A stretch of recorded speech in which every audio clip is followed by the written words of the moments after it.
বৃক্ষ মেলার শেষের দিন কি কি গাছ কিনেছি তা আজকে দেখাবো। প্রথমেই নিয়েছি টিপু কাঞ্চনের একটি গাছ। এরপর নিয়েছি অ্যারোমেটিক জুঁই। অ্যারোমেটিক জুঁই আমার আগেও একটা আছে, আরেকটা নিলাম কারণ গাছটা আমার বেশ পছন্দ।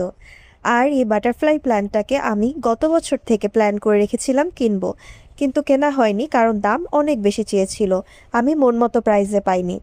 আমার কাছে লাস্ট এটার দাম চেয়েছিল 400 টাকা। গাছটা অবশ্য আরও বড় ছিল। এখন আমি এটাকে অনেক কম দামে পেয়েছি। আর একটা গ্রিন লিফ কেনার অনেক শখ ছিল, তাই ভ্যারিগেটেড এই গ্রিন লিফটা নিয়েছি। এটার বর্ডারটা সাদা আর ভেতরে হালকা টিয়া রং। বড় আর ছোপালো হলে আরও সুন্দর লাগবে। এছাড়াও আরও অনেক কিছু কিনেছি, তা আস্তে আস্তে আপনাদের সাথে শেয়ার করব। এক দোকান থেকেই এত কিছু নিয়েছি। আমি প্ল্যান করে এসেছিলাম কি কি কিনবো। আমার কাছে লিস্ট ছিল, তাই আমার খুব একটা বেশি সময় লাগেনি। এই জন্যই বলি, লাস্টের দিকে আপনি গেলে কম দামে এবং খুব দ্রুত আপনার পারচেসটি করতে পারবেন। এতে সময় এবং টাকা দুইটাই উসুল হয়ে যাবে।